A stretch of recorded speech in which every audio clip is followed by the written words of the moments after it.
Hello, I'm Mrs. Molster. I'm Head of Film and Media at St Ivo Academy. Welcome to this brief presentation on GCSE Film Studies.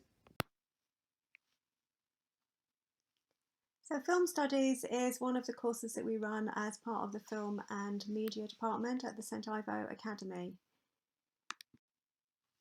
Welcome to this presentation, which will give you an overview of the course and how it operates. Basically, there are three components to the course. Component one, which looks at developments in US film, in American film, that is an examined component that is worth 35% of the overall mark. Component two is global film, which is also examined and again is worth 35% of the overall mark. And then component three is the NEA, or the non-examined assessment coursework, which is a film production, and that is worth 30% of the overall mark. So component one looks at key developments in American film. As I said, it's 35% of the mark, and this just gives you an idea of how that works and what the films are. So it is a comparative study where we compare two films.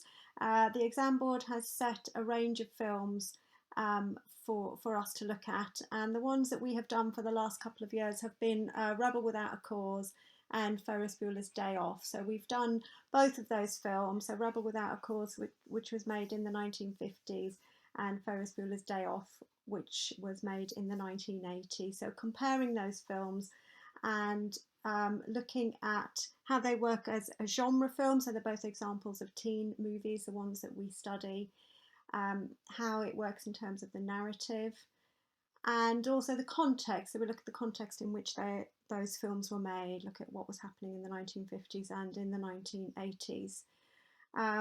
That is worth 15 marks. There is then also a short section on film technology where we look at developments of film. We look at how film has developed using different technology, and that is worth 5 marks. And then section C is US Indie. So this is looking at American independent film. It's a close study of one film, which is worth 15 marks. And the focus there is that we look at specialist writing. So we look at reviews of the film and reviews, articles about independent film. We've done a range of different films for this option. We don't always do the same film. So the choice of films is there: Juno, The Hurt Locker, Whiplash, Little Miss Sunshine, and Me, Earl, and The Dying Girl. So that is component one. Component two is global film, and again there is a range of sections here. So section A looks at an English language film, and there is a choice of films here. Again, the focus in this area is on narrative, and the options are there. The past couple of years we have taken the option of District 9, and that has been our close study film for global film made in the English language. For section B, which is global film again, but this is a film not in the English language, with a focus on areas of representation. And the film that we have usually done there is Stotsy. So that is the focus for section B. And then section C, which is contemporary UK film, again a close study film, and in this area the focus is on aesthetics, and the film that we have done over the last couple of years in this section is Attack the Block. So that is component two. Component three is production. So this is the what we used to call coursework. It's now called the non-examined assessment. So there are options here as well. There is an option to actually make a short film, which is an extract from a genre film. So we usually give a choice of doing a horror film or a teen movie film. And if students take that option, they have to produce an extract of film between 2 and 2.5 minutes long. that is worth 20% of the mark. The other option is that rather than making the film, that they actually write an extract from a screenplay for a genre film. And again, we usually say either teen movie or horror movie. And they have to write a screenplay of between 750 to 800 words with an accompanying shooting script, which gives information about how they might film it, how they might use the camera and editing and so on. And then the last part of that is a written evaluation, which is worth 10% of that 30% for the overall production. And that is evaluating the work that they've done and talking about films that they have watched that have influenced them in coming up with their own ideas for films. All of the coursework, all of the production work is done individually. So if people were making a film, they would have to make it on their own. However, they can, of course, get people to help out and so on.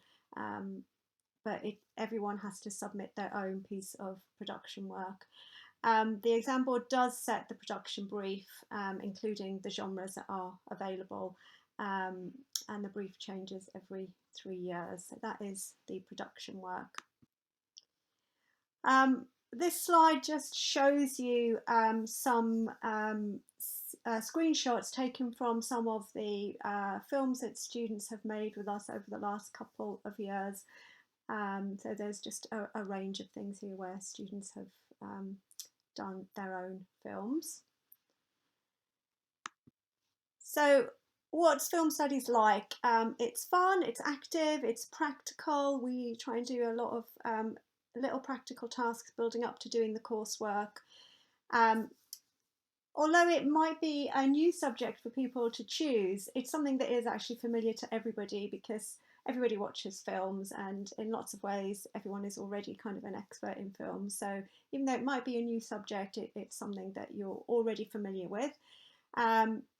It's very relevant. A lot of the films that we study have got young people at the heart of the narrative, and the focus on teen movies is something that students can relate to. It's also interesting because you'll be exposed to films from other countries, other cultures, and maybe films that you might not have seen before, might not have had the opportunity to see, which is really interesting. It's challenging. It's not an easy option.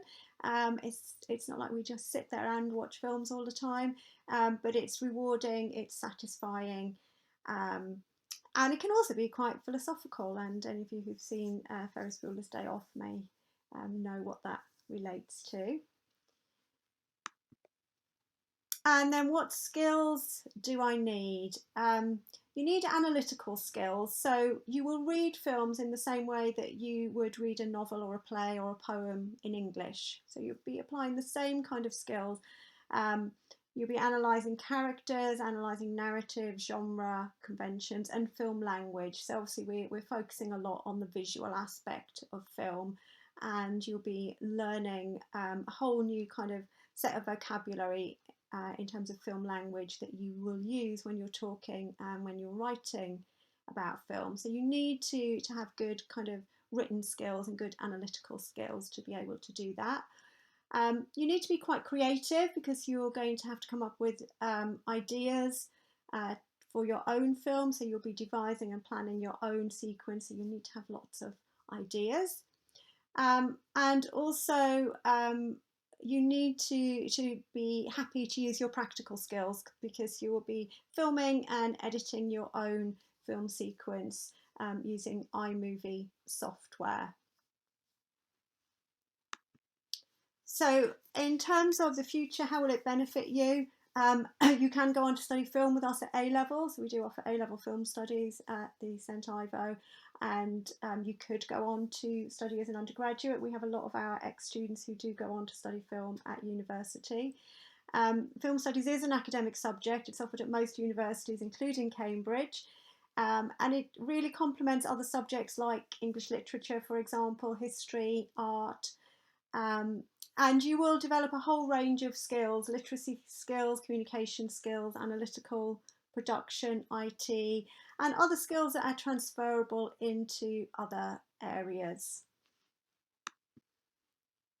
So if you have any questions, then please email. Mrs. Molster's email address is here, so you can email if you have got any questions. Thank you very much.